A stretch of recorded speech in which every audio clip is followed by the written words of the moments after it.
Assalamualaikum warahmatullahi wabarakatuh. Perkenalkan, kami dari Universitas Gadjah Mada, Yogyakarta. Saya Wani Ferdasia. Saya Alia Nadira Irsyad. Saya Sari Rahma Handayani. Selamat pagi Dewan Juri yang kami hormati serta teman-teman sekalian. Peningkatan jumlah industri makanan dan minuman di Indonesia memberikan dampak pada meningkatnya kebutuhan kemasan produk makanan dan minuman. Salah satu jenis kemasan produk makanan dan minuman yang umum digunakan oleh masyarakat adalah styrofoam. Hal ini karena styrofoam memiliki beberapa kelebihan, yaitu murah, ringan, serta memiliki daya tahan terhadap suhu tinggi dan suhu rendah yang baik. Namun, penggunaan styrofoam dalam jumlah yang tinggi tentu akan memberikan dampak negatif pada sektor lingkungan. Hal ini karena styrofoam bersifat anorganik serta sulit terdegradasi oleh alam. Permasalahan tersebut mendorong urgensi pembuatan styrofoam dengan bahan organik yang ramah lingkungan yang bersifat biodegradable dan renewable. Oleh karena itu, tim kami mengusulkan sebuah inovasi pembuatan produk kemasan makanan Cup King Foam, yaitu biodegradable foam berbahan nasi aking dan bonggol jagung sebagai alternatif pengganti styrofoam yang ramah lingkungan. Sampah merupakan sebuah permasalahan bagi setiap orang, karena sampah dihasilkan setiap hari dan sepanjang tahun. Di negara maju, sampah menjadi bagian terpenting dalam sebuah industri karena mampu dikelola dan dimanfaatkan dengan baik. Namun di negara berkembang, sampah masih menjadi problematika hingga saat ini. Kementerian Lingkungan Hidup dan Kehutanan melaporkan pada tahun 2020, produksi sampah nasional mencapai 67,8 juta ton atau 185.753 ton sampah yang diproduksi setiap hari oleh 270 juta penduduk Indonesia. Artinya, setiap penduduk menghasilkan 0,68 kg sampah setiap hari. Lembaga Ilmu Pengetahuan Indonesia pada tahun 2018 melakukan riset tentang sampah di 18 kota utama di Indonesia. Riset tersebut menghasilkan bahwa 0,27 juta ton sampah hingga 0,59 juta ton sampah dibuang ke perairan Indonesia. Sampah yang mendominasi ialah sampah styrofoam. Hal tersebut dikarenakan sampah plastik seperti botol plastik memiliki nilai ekonomi yang lebih tinggi dibandingkan dengan sampah styrofoam. Sampah styrofoam ini merupakan sampah anorganik yang sulit terurai dan berdampak negatif bagi kesehatan dan lingkungan. Sampah styrofoam menghasilkan gas berbahaya apabila terbakar, diantaranya yaitu stiren, poliaromatik hidrokarbon, hidroklorofluorkarbon, dan karbon monoksida. Berdasarkan Environmental Protection Agency USA, bahwa produksi styrofoam menghasilkan limbah berbahaya kelima terbesar di dunia. Berdasarkan latar belakang yang telah diuraikan, maka diperlukan inovasi pembuatan biofoam yang dapat menjadi solusi untuk menanggulangi permasalahan sampah di Indonesia yang bersifat zero waste dan berkelanjutan, yaitu Cup King Foam. Tujuan dari pembuatan produk ini ialah: pertama, produk Cup King Foam dapat mengatasi permasalahan sampah styrofoam di Indonesia.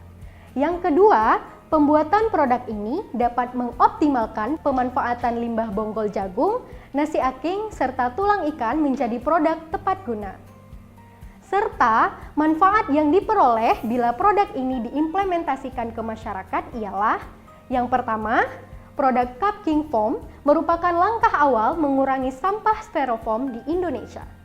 Yang kedua, produk ini merupakan salah satu langkah untuk meningkatkan kesadaran masyarakat mengenai pentingnya menjaga lingkungan dari bahaya limbah sampah styrofoam yang dihasilkan. Biodegradable foam atau biofoam adalah salah satu kemasan alternatif pengganti styrofoam yang terbuat dari pati yang bersifat biodegradable. Pembuatan biofoam dapat dilakukan dengan menggunakan beberapa teknik. Salah satunya adalah teknik thermoprocessing. Teknik thermoprocessing merupakan teknik di mana adonan biofoam dicetak dan dipanaskan pada suhu dan tekanan tertentu selama beberapa jam sehingga akan menghasilkan bentuk biofoam yang diinginkan. Pati yang digunakan dalam proses pembuatan biofoam ini berasal dari pati nasi aking. Nasi aking merupakan nasi yang sudah tidak layak konsumsi karena mengandung berbagai jenis mikroorganisme yang tidak baik bagi kesehatan. Penggunaan nasi aking dalam proses pembuatan biofoam karena kandungan pati yang cukup tinggi, yaitu berkisar pada 83,19%. Berdasarkan data BPS tahun 2015 menyebutkan bahwa produksi jagung di Indonesia dapat mencapai 19,6 juta ton. Produksi jagung yang cukup tinggi ini juga memberikan dampak pada tingginya jumlah limbah bokol jagung yang dihasilkan. Bonggol jagung mengandung beberapa jenis serat seperti 45% selulosa, kemudian 35% hemiselulosa, serta 15% lignin. Serat dapat berperan untuk memperkuat struktur dari biofoam. Hal ini karena biofoam yang terbuat dari pati murni masih bersifat mudah menyerap air serta rapuh, sehingga dengan adanya penambahan serat dapat berperan untuk menguatkan sifat fisik dan mekanik dari biofoam yang dihasilkan. Kelatin merupakan senyawa makromolekul dari golongan protein yang dihasilkan dari hidrolisis kolagen yang berasal dari kulit, tulang, serta jaringan serat putih atau white fibrous hewan. Dalam berbagai produk, kelatin dapat berfungsi untuk meningkatkan viskositas sebagai thickener, emulsifier, serta sebagai pengikat atau binder. Penambahan kelatin dalam proses pembuatan biofoam ini berfungsi untuk membentuk struktur biofoam yang tahan terhadap air sehingga akan dihasilkan produk yang bersifat ringan, kuat, tidak mudah pecah, serta tidak mudah sobek. Metode yang digunakan dalam proses pembuatan biofoam terbagi menjadi 2 tahap.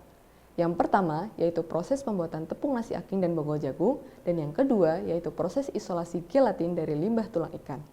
Untuk tahapan yang pertama, diawali dengan mengumpulkan limbah nasi aking dan bonggol jagung, kemudian dibersihkan dari sisa-sisa makanan yang masih menempel.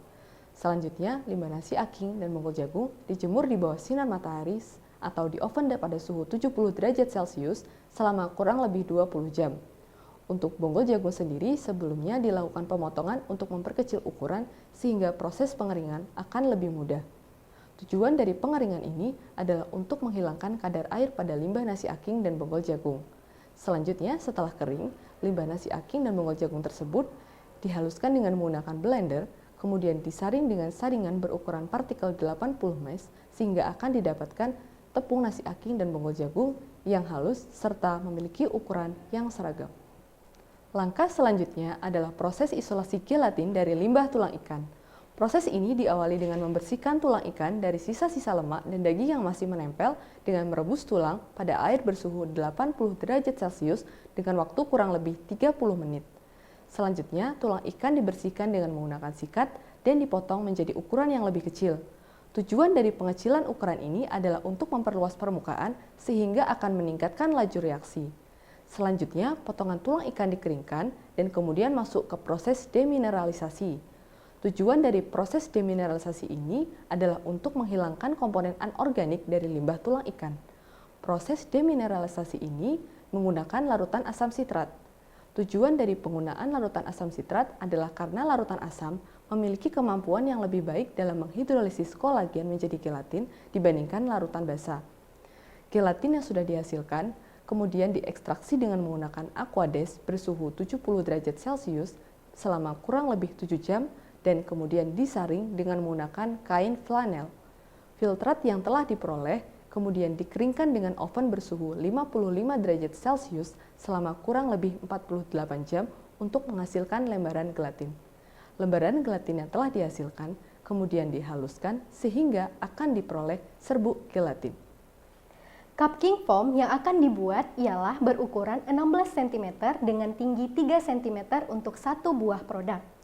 Komposisi dalam membuat cup king foam ialah tepung nasi aking dan tepung bonggol jagung dengan perbandingan 5:1 dari massa total berat baku kering ditambahkan air sebanyak 90 ml. Kemudian, ke dalam adonan ditambahkan gelatin tulang ikan sebanyak 10% dari berat adonan dan diaduk hingga merata sampai homogen selama 30 menit. Produk Cup King Foam yang akan dihasilkan ialah memiliki diameter 16 cm dan tinggi 3 cm. Sehingga untuk membuat satu buah produk Cup King Foam diperlukan adonan sebanyak 50 gram.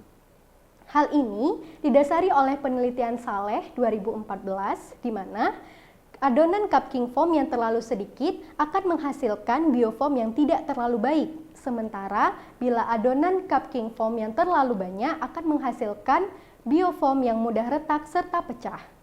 Langkah selanjutnya, apabila adonan sudah mengental, Adonan dituangkan ke dalam cetakan biofoam dengan suhu 170 derajat Celcius selama 30 menit dengan pemberat 4 kg. Setelah dikompaksi, lembaran biofoam diangkat kemudian dikeringkan.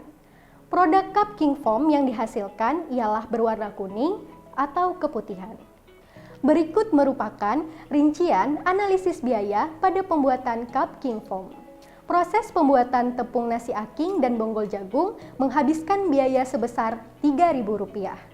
Untuk proses isolasi gelatin tulang ikan menghabiskan biaya sebesar Rp11.000.